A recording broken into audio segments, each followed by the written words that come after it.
गुरु माँ के चरणों में कोटि कोटि नमन। माँ, मैं आज नील सरस्वती साधना के अनुभव शेयर कर रही हूँ। करीब 3 महीने पहले मैंने नील सरस्वती लघु मंत्र साधना शुरू की थी।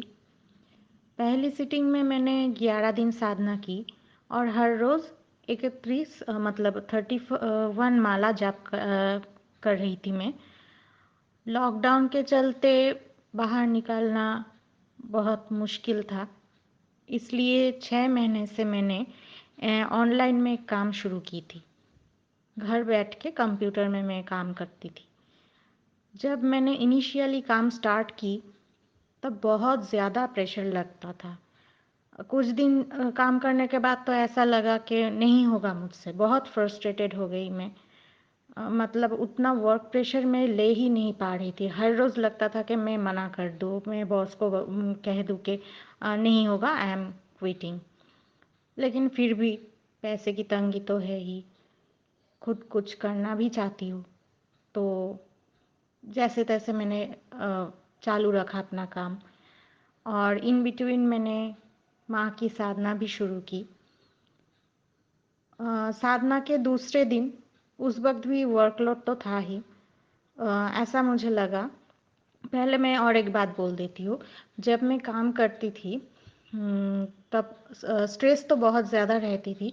और एक चीज़ जो होता था, जब भी बॉस कहते थे कि जल्दी करो, जल्दी सबमिट करना है प्रोजेक्ट, तो मतलब मेरे हाथ पैर कांपने लगते थे। ऐसा मुझे लगता था कि क्या चल रहा है, एक बॉडी में वाइब्रेशन, मतलब बिल्कुल सहन नहीं कर पाती थी, बहुत तकलीफ होता था, ऐसे हाथ पैर कांपना शुरू कर देता था। मुझे तो ऐसा लगता था अब मुझे नर्व की कोई प्रॉब्लम ना हो जाए। फिर भी मैंने काम चालू रखा। लेकिन साधना के दूसरे दिन मुझे ऐसा फील हुआ कि अचानक से वो बिल्कुल भी गायब हो गया है। अंदर से जो एक ऐसा लग रहा था कि जैसे मानो फीवर आ गया है। जब मैं पहले काम करती थी, लेकिन दूसरे दिन से ऐसा कुछ मैंने फील नहीं किया। मैंने इग्नोर कर दिया, मुझे लगा कि हो सकता है आज नहीं है।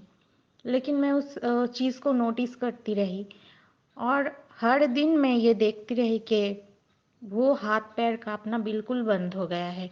मतलब ये मिराकल मुझे समझ में नहीं आया कि कैसे हुआ। माँ की साधना के दूसरे दिन से ही ऐसा होने लगा। फिर मैंने एनालाइज की खुद से कि ऐसा तो नहीं है कि वर्क प्रेशर कम है, बल्कि और ज़्यादा हो गया है, क्योंकि बॉस भी कह रहे थे कि तुमने बहुत अच्छे से ग्रिप किया काम को, अब तुम्हें और भी ज़्यादा वर्क मिलेगा। तो ठीक है, वो तो सही है, लेकिन मैं सोच रही थी कि मैं क्या कर पाऊँगी, या फिर से अगर वो हो गया, मेरी तबीयत ठीक नहीं लगती थी पहले। तो उस साधना की वो पहली सीटिंग करने के बाद मैं आज तक वो देखती हूँ कि कितना भी मतलब वर्कलोड ज़्यादा हो, ऐसा भी हुआ है एक दिन मैंने सुबह 5 बजे तक काम की, और मतलब ओवर टाइम भी किया, लेकिन वो चीज़ मुझे फील ही नहीं हुआ। एक दिन तो ऐसा हो कि मैंने बस 2 से 3 घंटे ही स्लीप की, मतलब 2 से 3 घंटे की नींद मैं ले पाई सारा दिन में। लेकिन फिर भी वो चीज़ नहीं हुआ। तब मुझे जाकर ये एहसास हुआ कि ये माँ की ही कृपा है और गुरु माँ आपकी ही आशीर्वाद है।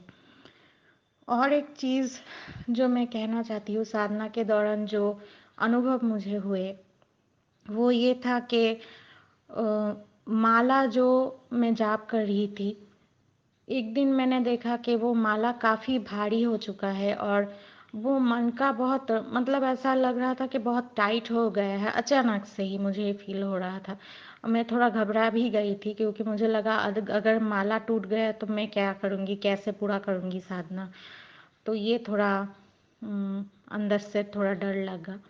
और एक चीज़, एक दिन मुझे पायल की आवाज़ भी सुनाई दी शायद, लेकिन मैं सही से आइडेंटिफाई नहीं कर पाई कि वो पायल ही था या फिर कुछ और था। और मैं साधना 12 बजे के बाद ही शुरू करती थी, तो उतने रात को कोई तो आसपास नहीं होता था उस वक्त।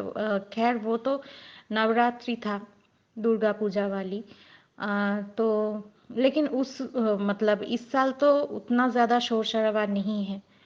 तो आसपास तो था नहीं कोई। और जब मैंने ये मैं मंत्र जाप कर रही थी, लेकिन कानों में जैसे ही आया मैंने सही से आइडेंटिफाई करने की कोशिश की, लेकिन समझ नहीं पाई। हो सकता है वो पायल की आवाज़ थी।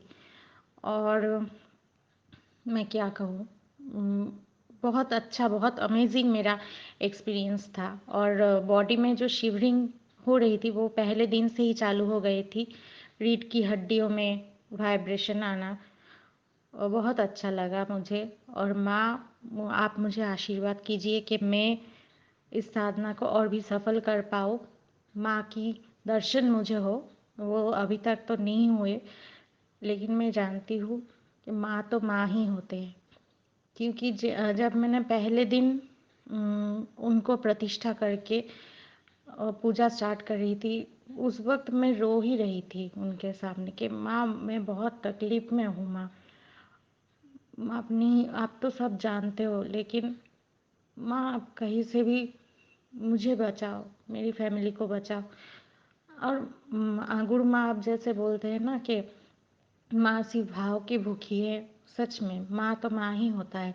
ऐसा नहीं है कि मैंने बहुत ज़्यादा, बहुत क्या बोलते हैं, बहुत एक्सपेंसिव कोई भोग उन्हें लगाई। बहुत सिंपल सी मिठाई, फल, ये सभी दिया। लेकिन सच बोलूँ तो माँ बहुत दयालु है। और माँ तो माँ ही होते हैं, वो बच्चों को हमेशा प्यार करती है। तो ये मेरा एक्सपीरियंस था गुरु माँ। आप मुझे और भी आशीर्वाद कीजिए। और एक चीज़, एक क्वेश्चन मेरी है, वो है कि बीच में भी मैंने 3 दिन की साधना की, तो उस दौरान मुझे थर्ड आई जहाँ होता है उधर पर बहुत ज़ोर ज़ोर से ऐसा लग रहा था कोई वार कर रहा है। बहुत ज़्यादा वाइब्रेशन महसूस हुई। ऐसा क्यों हुआ, आप प्लीज़ बता दीजिए। और गुरु माँ, आपको बहुत बहुत धन्यवाद मार्गदर्शन करने के लिए। और पीताम्बरा परिवार की हर सदस्यों को मैं यही बोलना चाहती हूँ कि बधाई हो आपको, क्योंकि आप गुरु माँ से जुड़े हैं, पीताम्बरा परिवार से जुड़े हैं। क्योंकि अगर भगवान ने आपको आपसे इधर का, इस परिवार का कनेक्शन जोड़ा है, तो कहीं ना कहीं आपकी लाइफ अब सुधरने वाली है। आप धैर्य रखें, पेशेंस रखें, सब कुछ सही हो जाएगा। और हम सब साथ में मिलकर साधना करेंगे, गुरु माँ के आशीर्वाद में, गुरु माँ के चरण स्पर्श करके। नमस्कार। नमस्कार।